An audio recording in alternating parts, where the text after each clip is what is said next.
33 удаа нийт 9 сүнэлээ. Одоо тэгшлэхийн тулд 10 сүнэнэ.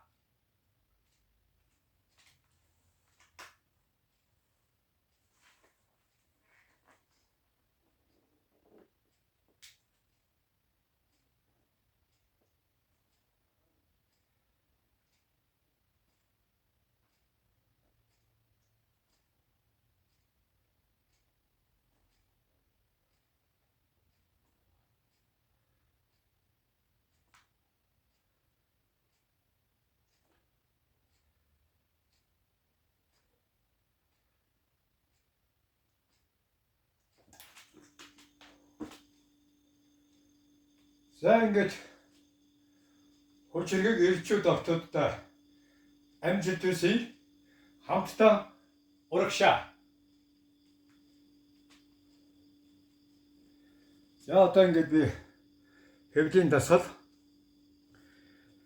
оюун хатан байдлаа сайжруулах дасгалийнэ.